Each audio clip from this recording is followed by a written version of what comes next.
256তম আয়াত পর্যন্ত তর্জমা শুনেছি। আজকে সূরা বাকারার 257-58তম আয়াতের তর্জমা শুনবো ইনশাআল্লাহ।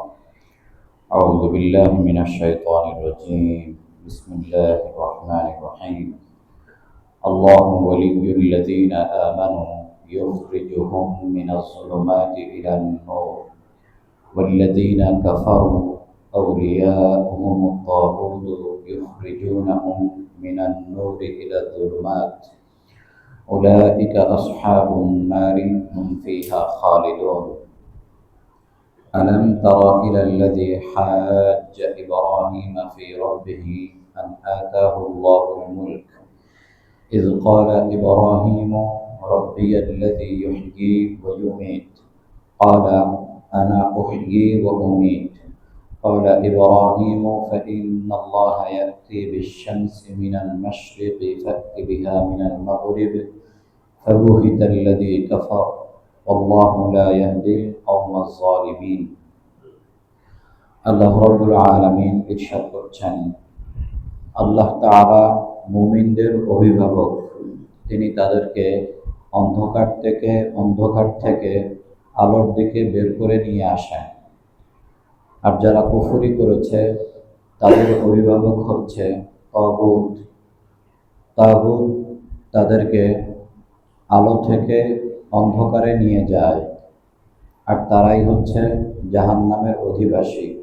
সেখানে তারা চিরস্থায়ী হবে।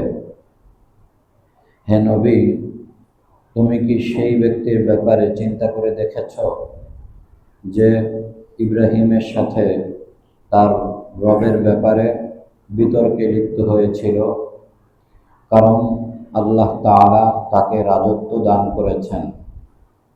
যখন ইব্রাহিম তাকে বললেন, আমার রব তিনি যিনি জীবন মৃত্যু দান করেন, সে বলল, আমিও জীবন দান করি এবং মৃত্যু দান করি। ইব্রাহিম আলাইহিস সালাম বললেন, নিঃসন্দেহে আল্লাহ তাআলা পূর্ব থেকে সূর্য নিয়ে আসেন, সুতরাং তুমি পশ্চিম থেকে তা আনয়ন করো। আর তখন সে কাফের লাজবাব হয়ে গেল। আল্লাহ তাআলা জালিম সম্প্রদায়কে হেদায়েত দান করেন না। আল্লাহ তাআলা মুমিনদের অভিভাবক, যারা আল্লাহ তাআলার প্রতি ঈমান আনয়ন করেছে এবং আল্লাহ তাআলাকে নিজ প্রভু বলে স্বীকার করে নিয়েছে। আল্লাহ তাআলা তাদের অভিভাবক হয়ে যান এবং তাদেরকে ধীরে ধীরে অন্ধকার থেকে, জাহিলিয়াতের বিভিন্ন ধরনের সংস্কৃতি থেকে বের করে আলোর দিকে নিয়ে আসেন, যা সাহাবায়ে কেরামের জীবনীতে হয়েছিল।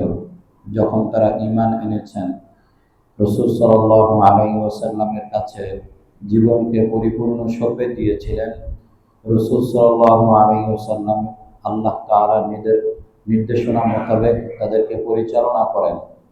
তাদের মধ্যে পূর্বের সময়ে জাহিলিয়াত সাথে সাথে চলে গিয়েছিল, ব্যাপারটা এমন ছিল না। ধীরে ধীরে রাসূল সাল্লাল্লাহু আলাইহি ওয়াসাল্লাম তাদেরকে জাহিলিয়াতের সকল অন্ধকার থেকে বের করে আলোর দিকে নিয়ে আসেন।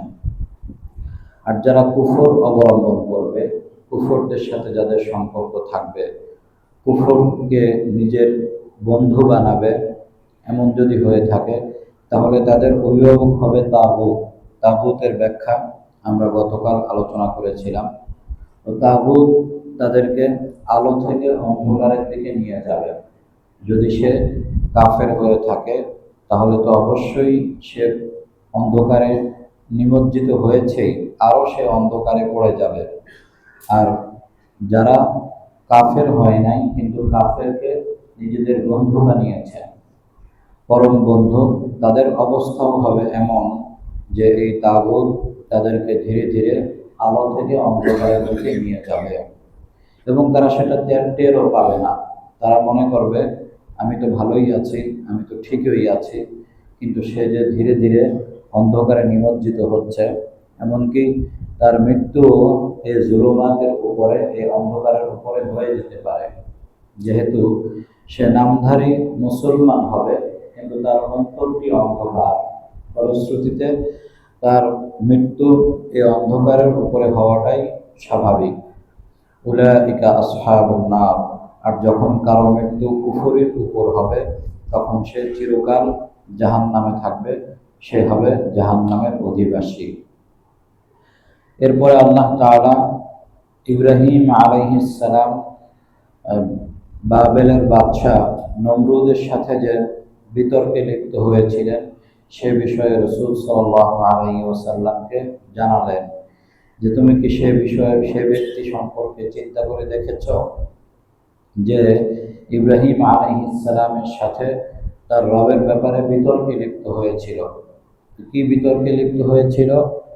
ইব্রাহিম আলাইহিস সালাম তাকে যখন দাওয়াত দিতে গিয়েছিলেন তখন সে ইব্রাহিম আলাইহিস সালামের সাথে বিতর্ক শুরু করে দিল, কারণ সে মনে করত আমি জীবন মৃত্যু দেওয়ার মালিক, আমি সব কিছুই করতে পারি, এমনটা সে মনে করত।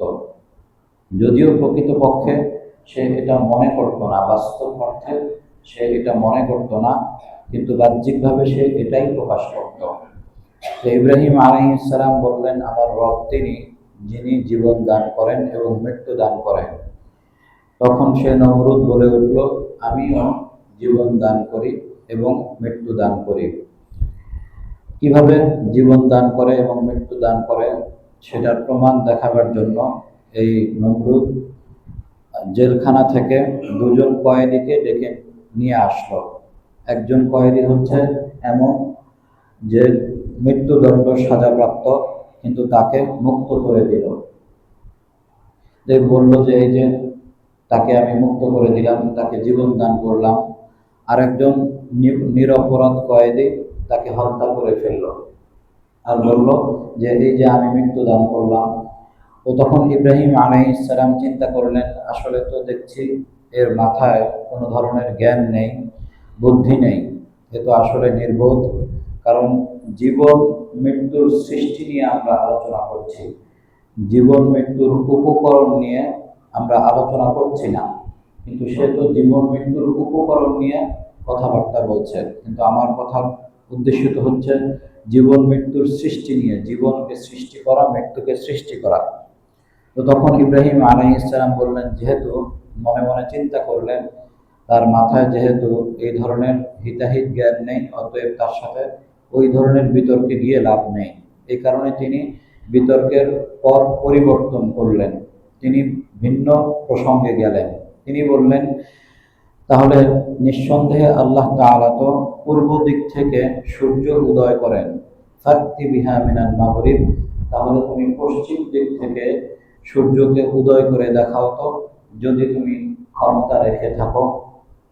ফাবুহিতাল্লাযী কাফার, তখন সাথে সাথে সে কাফের, সেই নমরুদ, সে হতবাক হয়ে গেল, সে নির্বাক হয়ে গেল, লাজবাব হয়ে গেল, সে কোনো উত্তর দিতে পারল না। মুফাসসিরিন কেরাম উল্লেখ করেছেন উত্তর না দেওয়ার দুটি কারণ। প্রথম হচ্ছে হয়তোবা তার কাছে কোনো উত্তরই ছিল না, ওই মুহূর্তে কি বলবে খুঁজে পাচ্ছিল না, এমনটাও হতে পারে। অথবা এমনটাও হতে পারে সে এটা বলতে পারত যে ঠিক আছে, আমি না হয় না পারলাম, তুমি তোমার প্রভুকে বলো দেখি যে পশ্চিম দিক থেকে তিনি সূর্যকে উদয় করে দেখাক, এমনটা বলার সুযোগ ছিল নমরুদের। কিন্তু নমরুদ এমনটা বলে নাই। কেন বলে নাই? তার কারণ হচ্ছে যে যদি এমনটা বলেই ফেলে তাহলে তো সে জানে যে ইব্রাহিম আলাইহিস সালাম প্রকৃতপক্ষে একজন নবী, আর তিনি যখন তার প্রভুকে বলবেন, আল্লাহ তাআলাকে বলবেন, তখন সত্যি সত্যি আল্লাহ তাআলা এই পশ্চিম দিক থেকে সূর্যকে উদয় করে দেখাবেন। আর যখন বিশ্ববাসী দেখবে যে ইব্রাহিমের কথায় সূর্য পশ্চিম দিক থেকে উদয় হয়েছে, তখন সকলেই তার প্রতি ঝুঁকে যাবে। আমার প্রতি যা আস্থা বিশ্বাস সেটা জনগণের উঠে যাবে, জনগণ সকলেই ইব্রাহিম আলাইহিস সালামের প্রতি আস্থা বিশ্বাস সৃষ্টি হয়ে যাবে এবং তাকেই মান্য করা শুরু করবে। এই পরিস্থিতি বিশ্বময় সৃষ্টি হয়ে যাবে, এটা সে জানত। আর জানার কারণেই সে চিন্তা করলো যে অতিরিক্ত বিতর্কে গিয়ে আবার নিজেরই ক্ষতি না করে ফেলি। এই জন্যে সে আর কথা বাড়ালো না, সে চুপচাপ থাকলো। এভাবেই এখানে বিতর্কটি শেষ হয়ে যায়। তো এভাবেই আল্লাহ তাআলা জীবন মৃত্যু যে আল্লাহ তাআলার হাতে, এ সম্পর্কিত পূর্ব থেকেই আলোচনা চলে আসছে। সূরা বাকারার 246তম আয়াতে আল্লাহ তাআলা এ সম্পর্কে আলোচনা করেছেন। এখানেও আল্লাহ তাআলা এ ধরনের আলোচনা করেছেন যে আল্লাহ তাআলা জীবন এবং মৃত্যু দান করার মালিক। এরপরে আরো দুটি উদাহরণ আল্লাহ তাআলা দুটি আয়াতের মধ্যে নাজিল করেছেন, যেখানে আল্লাহ তাআলা মৃত্যু দান করার পরে পুনরায় জীবন দান করেছেন। আল্লাহ